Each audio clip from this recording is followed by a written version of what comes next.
మనం crude oil గురించి చెప్పుకున్నప్పుడు barrels అంటుంటాం కదా. అసలు ఈ బ్యారెల్ అంటే ఏంటి? బ్యారెల్ అంటే మనకు తెలుసు కదా, మన ఇంట్లో ఉండే ఒక ప్లాస్టిక్ డ్రమ్ము, దాన్నే బ్యారెల్ అంటాం. ఒక బ్యారెల్ క్రూడ్ ఆయిల్ అంటే లెక్క ప్రకారం 159 లీటర్లు. ఇట్లాంటి కొన్ని వందల వేల బ్యారెల్ల క్రూడ్ ఆయిల్ని మనం విదేశాల నుంచి కొనుక్కొని మన దేశంలో ఉన్న రిఫైనరీల్లో శుద్ధి చేసుకొని వేర్వేరు ప్రొడక్ట్స్ కింద డివైడ్ చేసి వాడుకుంటున్నాం. ఈ రిఫైనరీల్లో క్రూడ్ ఆయిల్ని ఫ్రాక్షనల్ డిస్టిలేషన్ అనే ఒక ప్రక్రియ ఆధారంగా మొత్తం 20 రకాల బై ప్రొడక్ట్స్ కింద విడగొడతారు. ఈ ప్రక్రియలో భాగంగా ఒక ఎత్తైన టవర్ ఉంటుంది. ఆ ఎత్తైన టవర్లో కొన్ని వేర్వేరు అంతస్తులు ఉంటాయి. ఒక్కొక్క అంతస్తులో ఒక్కొక్క రకమైన టెంపరేచర్ మెయింటైన్ అవుతూ వస్తుంది. ఒక్కో రకమైన టెంపరేచర్ దగ్గరికి ఈ క్రూడ్ ఆయిల్ వెళ్ళినప్పుడు దాంట్లో నుంచి ఒక్కో రకమైన ప్రొడక్ట్ బయటకు వస్తుంది. ఫస్ట్ టవర్ పీక్స్ లో 20 to 40 డిగ్రీ సెంటీగ్రేడ్ టెంపరేచర్ ఉంటుంది. ఈ టెంపరేచర్ లో క్రూడ్ ఆయిల్ ని వేడి చేస్తే దాంట్లో నుంచి ఎల్పిజి, లిక్విడ్ పెట్రోలియం గ్యాస్ బయటకు వస్తుంది.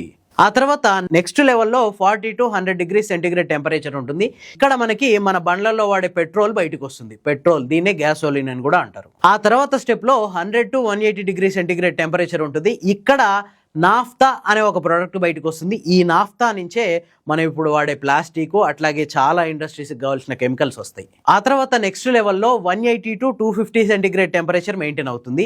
ఈ టెంపరేచర్ నుంచి కిరోసిన్ వస్తుంది. దీన్ని జెట్ ఫ్యూయల్ కింద కూడా వాడతారు. కిరోసిన్లో మళ్ళీ 2 రకాలు ఉన్నాయి. బ్లూ కిరోసిన్ ఉంటుంది, వైట్ కిరోసిన్ ఉంటుంది. ఈ వైట్ కిరోసిన్నే జెట్ ఫ్యూయల్ కింద వాడతారు. నెక్స్ట్ లెవెల్లో 250 to 350 డిగ్రీ సెంటీగ్రేడ్ టెంపరేచర్ ఉంటుంది. ఇక్కడ మనకి డీజిల్ వస్తుంది. ఈ డీజిల్నే మనం రవాణా రంగంలో చాలా విస్తృతంగా వాడుతున్నాం.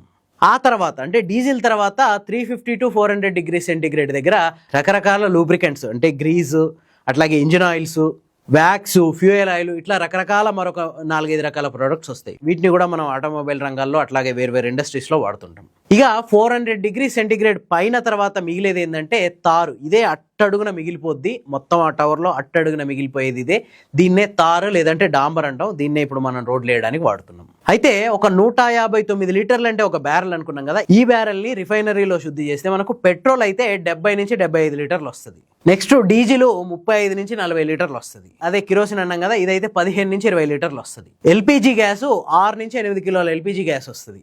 నెక్స్ట్ నాఫ్తా అనుకున్నాం కదా, ప్లాస్టిక్ కెమికల్స్ కోసం వాడేది. ఇది ఒక 10 నుంచి 15 లీటర్లు వస్తుంది. ఒక 5 నుంచి 7 లీటర్ల లూబ్రికెంట్ ఆయిల్స్, 8 నుంచి 10 లీటర్ల ఫ్యూయల్ ఆయిల్, 5 నుంచి 7 లీటర్ల తారు, డాంబర్ వస్తుంది. ఇన్ని రకాల బై ప్రొడక్ట్స్ వస్తాయి కాబట్టి క్రూడ్ ఆయిల్ కి ఇంత డిమాండ్.